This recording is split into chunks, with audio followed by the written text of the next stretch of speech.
Boa noite, está no ar o Notícias da Hora pela sua TV Tiradentes. Homem que se passou por vendedor de salgados para roubar R$430 mil é preso. O assalto ocorreu no dia 13 de julho em frente a uma agência do Bradesco no shopping Casa Center, Avenida Djalma Batista, no bairro Chapada. Toda a ação foi registrada por meio de câmeras de segurança de prédios da região. Naquele dia, Antônio Davidson Correa Pereira, que foi apresentado nesta quinta-feira pela Delegacia Especializada em Roubos, Furtos e Defraudações, se passava por um vendedor de salgados em frente ao centro comercial. Um comparsa que já foi identificado e está tendo nome mantido em sigilo para não atrapalhar as investigações, chega em uma motocicleta e o aguarda. Em seguida, Antônio aborda a vítima, que nas imagens está de camisa vermelha, e foge com um motoqueiro levando a bolsa com os R$430 mil e um celular. O vendedor de salgados foi capturado e agora os investigadores buscam os outros envolvidos, de acordo com o delegado adjunto Daniel Leão. Tipo de crime, esse crime, nós sabemos que tem a participação aí. Nós deduzimos isso e a investigação leva para isso que existem pelo menos mais 2 pessoas. Segundo os investigadores, Antônio Davidson foi preso na noite desta terça-feira, por volta das 19h30, no conjunto Parque das Nações, bairro Flores, zona centro-sul da capital. O delegado Daniel Leão afirma que toda a ação foi premeditada. Nós temos plena convicção disso porque o próprio Antônio Davidson, ele procurou estudar o ambiente. Ele e o Denis e o comparsa Denis, os dois queriam praticar o crime. Eles estudaram a agência bancária, estudaram o comportamento da vítima e eles planejaram esse crime pelo menos há uma semana de antecedência. A gente tem notícia dos dois indo na agência bancária, verificando horários. Um dos mentores do crime, identificado como Denis Davi Maita, foi executado 2 dias antes do assalto de forma estranha. Ele era ex-presidiário. Os investigadores chegaram a Antônio depois que ele comprou um carro Fiat Strada no valor de R$30 mil, registrado no nome da esposa, um dia depois do crime. Além disso, Antônio gastou R$7 mil, quitando dívidas na cadeia, e R$13 mil em obras na casa dele. O delegado Daniel Leão afirma que o foco é encontrar o mentor intelectual do assalto. Nós temos que achar a pessoa que passou a fita, a pessoa que passou as informações privilegiadas. Esse é o principal, esse é o mentor. Durante o depoimento, Antônio disse que na fuga entregou o dinheiro a um homem identificado como Gordinho, que estava em um carro modelo Voyage cor prata, já na Avenida Torquato Tapajós. Pelo serviço, Antônio e o condutor da moto receberam R$50 mil cada. O dinheiro roubado pertence a uma loja de calçados. O acusado está à disposição da Justiça. No crime, a vida também imita a arte. Mulher que assumiu o lugar do marido no tráfico de drogas é presa. O filho pequeno que eles tiveram agora vai ser amamentado na penitenciária. Da novela para a realidade. Érica Monteiro de Lima, de 22 anos, assumiu o lugar do marido no tráfico quando ele foi preso. Mirclan Carvalho Reis pegou 22 anos e 6 meses de prisão. Agora, a mulher também será julgada pelo mesmo crime. A situação ainda é mais complicada, porque ela, considerada a rainha do tráfico da compensa, tem um filho pequeno, que ainda amamenta. A criança terá que ser amamentada na cadeia, situação que deixou até mesmo a polícia intrigada e lamentando tamanha desestruturação. Érica transportava mais de 200 trouxinhas entre oxi e cocaína na bolsa da criança, que também era usada para não levantar suspeitas. Partiu de mim para ajudar ele a sair da cadeia. E na hora você pensou nos seus filhos? Como é que fica agora seus filhos aí? Não sei como vai ficar meus filhos, na hora eu não pensei. Segundo o delegado Demétrios Queiroz, titular do 8º DIP, situações semelhantes têm sido registradas no Distrito Integrado de Polícia. Ressalta a importância da população em denunciar situações semelhantes. Tem sido uma constante as mulheres estarem trabalhando juntamente com seus maridos na Associação para o Tráfico, até o tráfico, e às vezes até durante as operações, quando há a fuga do investigado, elas assumem a droga, né? Então, é um caso que está sendo recorrente aqui na Compensa. 9181-2588. Qualquer denúncia aqui na área da Compensa, Santo Agostinho, até em outras áreas de Manaus, a gente repassa para outros DIPs. O importante é a população denunciar. Assim como na novela, ficou evidente que o crime não compensa. Gasolina volta a subir em Manaus e ultrapassa os R$ 4,00. Reajuste é reflexo das medidas adotadas pelo governo federal. R$ 4,25. Esse é o novo valor do litro da gasolina nos postos de combustíveis da capital. Quem não sabia do reajuste se assustou com o novo preço, como foi o caso do anestesiologista João Carlos. A gente acha que vai ter um preço e muda instantaneamente. A gente não é avisado, pega de surpresa sempre. O instrutor de autoescola, Rider Oliveira, também vai ter que adaptar o orçamento apertado ao reajuste da gasolina. Tem que dar uma estudada bastante para ver como é que vai ficar a situação. É complicado, né? Tá aumentando todo o tempo uma gangorra, né?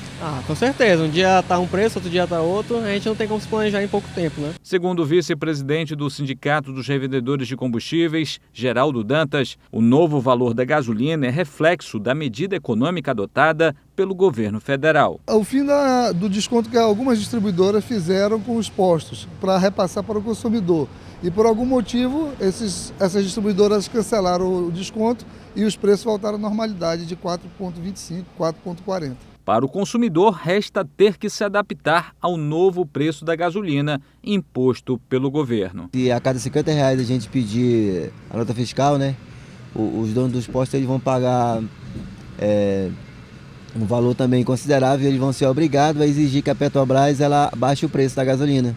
Só que ninguém pede, né? Eu pelo menos ontem eu abasteci R$50 e não pedi a nota fiscal. Eu estava apressado para ir no médico, meu filho, não pedi, que esse era o meu plano. Pedi R$50, abasteci R$50 e pedi a nota fiscal. O preço da gasolina estava sendo comercializado em Manaus a R$ 3,39. O aumento para mais de R$ 4,20 reajustou em mais de 20% o produto nos postos de combustíveis. Cúpula da Segurança se reúne com representantes de empresas de transporte público e privado para traçar planos contra a ação de bandidos. Após a paralisação das empresas de transportes especiais e depois da morte de um motorista, a Secretaria de Segurança Pública mais uma vez convocou os representantes das empresas para uma reunião, a fim de debater melhorias para a categoria. Mas, segundo o secretário de Segurança, Sérgio Fontes, falta mais interesse por parte das empresas. Já fizemos 5 reuniões em que nós convocamos todas as categorias envolvidas, tanto dos empresários, quanto dos rodoviários, quanto das empresas do distrito, quanto do transporte público, transporte especial. Pouca gente vem. Uma das primeiras medidas que foram adotadas após as primeiras reuniões ano passado foi a criação do programa Anjo da Guarda, que monitora as linhas de ônibus que atuam no Distrito Industrial. Segundo os números, as empresas que aderiram ao programa tiveram uma redução de 26% no número de assaltos. Não só os que estão no projeto, mas qualquer outro integrante dessas reuniões pode abastecer a gente. Abastecer como? Locais de difícil, onde normalmente eles são assaltados, sugestões para que a gente possa atuar em regiões, horários. Nós temos um projeto junto com o Rota Segura, o projeto Anjo da Guarda, do Botão do Pânico. Também teve um efeito refratário, Botão do Pânico, que a gente vai apresentando sugestões e a categoria vai discutindo. Agora, assim, não vem aqui. A principal mudança apresentada foi a instalação das catracas eletrônicas, que acabariam com o dinheiro no transporte coletivo, como afirma o representante do Sinetran, Fernando Borges. Então, nós já temos tecnologia para reduzir o uso do dinheiro nas catracas e, com isso, tirar o principal chamariz dos ladrões, que é o dinheiro que fica com o cobrador. Mas para isso é necessário o apoio da Prefeitura e do Sindicato dos Rodoviários, que sempre se mostrou contra a ideia. Eu não acredito que o Sindicato dos Rodoviários concorde com a morte e com a violência contra cobradores. E é isso que nós vamos evitar. Nós acreditamos que no momento oportuno eles vão se manifestar favoráveis, porque do contrário vai continuar morrendo gente se afastando por trauma. E isso não pode ser interesse de quem defende a categoria. Participaram da reunião representantes de 13 empresas, o maior número já registrado das 6 reuniões já realizadas pelos órgãos. A Agência Nacional de Energia Elétrica, ANEEL, determinou que a Eletrobras devolva 2,998 bilhões de reais a um fundo do setor elétrico. A devolução desse valor deve resultar em redução no encargo pago pelos consumidores. A decisão foi publicada no Diário Oficial da União nesta quinta-feira. O valor foi apurado após fiscalização que a ANEEL fez nas contas de consumo de combustíveis da Amazonas Energia, subsidiária da Eletrobras. Na prática, a devolução desse valor deve resultar em uma redução do encargo pago pelos consumidores para a concessionária, o que, consequentemente, deve deixar a conta de luz um pouco mais barata. Com a publicação no Diário Oficial, a Eletrobras tem 10 dias para recorrer da decisão junto à ANEEL. Mas caso o recurso seja negado, a devolução dos quase 3 bilhões de reais deve ser feita em até 90 dias. Pesquisa do IBGE aponta para mais de 280 mil desempregados no Amazonas. Somente na capital amazonense são 211 mil pessoas fora do mercado de trabalho. A taxa de desocupação no Amazonas no segundo trimestre de 2017 chegou a 15,5%, ou seja, 282 mil pessoas desempregadas em todo o estado. Se comparado ao mesmo trimestre do ano passado, a variação foi de 2,3 pontos percentuais. Os números do desemprego foram revelados durante a divulgação da Pesquisa Nacional por Amostra de Domicílios, PNAD, feita pelo IBGE, conforme detalhou o chefe do órgão no Amazonas, o Clelson Mendes. Se a gente comparar com o mesmo período do ano anterior, ou seja, o segundo trimestre de 2016, a gente tem ainda uma taxa de desocupação elevada. A gente tinha lá no segundo trimestre de 2016 uma taxa de 13,2% e no segundo trimestre de 2017 essa taxa é de 15,5%. Apesar do número alto de desempregados, a pesquisa mostra que a economia amazonense esboça uma reação, já que a taxa de pessoas sem emprego reduziu este ano em relação ao trimestre anterior, com menos 2,2%. A administração pública, transporte e armazenagem criaram mais empregos. Ainda de acordo com a pesquisa, a agricultura foi o setor que mais contratou, enquanto que a indústria aumentou o número de desempregados. Entre o primeiro e o segundo trimestre de 2017, o número de demissões chegou a mais de 10 mil funcionários. O chefe do IBGE no Amazonas, Clelson Mendes, justifica o resultado negativo. Geralmente no final do ano a gente tem um incremento, no número de pessoas ocupadas em razão do aquecimento da economia, por conta dessas festas de final de ano e tudo mais. E aí, no início do ano, a gente permanece, então, com essas pessoas ocupadas.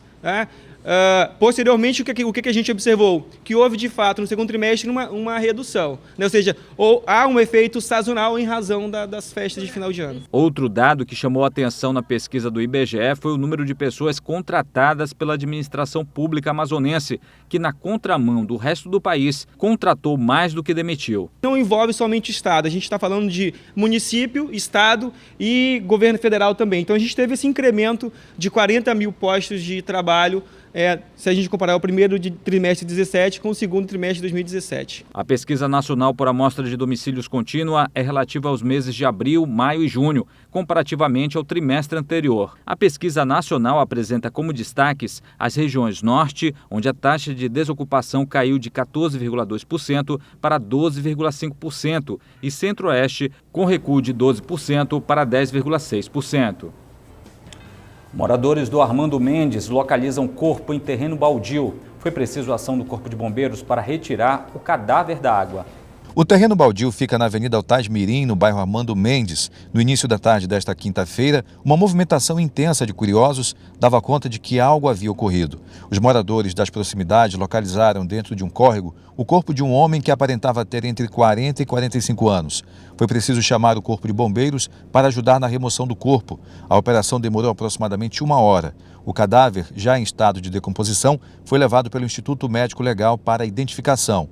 O sargento Jamerson de Castro, do Corpo de Bombeiros, explicou sobre a dificuldade no acesso. O corpo estava no meio do garapé, nós tivemos que acessar o corpo primeiramente, conseguimos amarrá-lo, trouxemos ele para a margem e posteriormente trouxemos ele aqui para cima. O trânsito na Altaz Mirim ficou bastante complicado por conta da quantidade de curiosos. O comerciante Antônio Júnior destacou que o local é usado frequentemente por bandidos, que descartam corpos no local. E aliado a isso, o acidente de trânsito tem ocorrido com frequência nessa área da cidade. Quinta-feira o rapaz foi outro, e já hoje eu fiquei sabendo desse outro aqui em decomposição. O negócio tá feio esse ponto aqui, tá crítico mesmo. A população pede que o muro que dá acesso ao terreno baldio seja levantado novamente.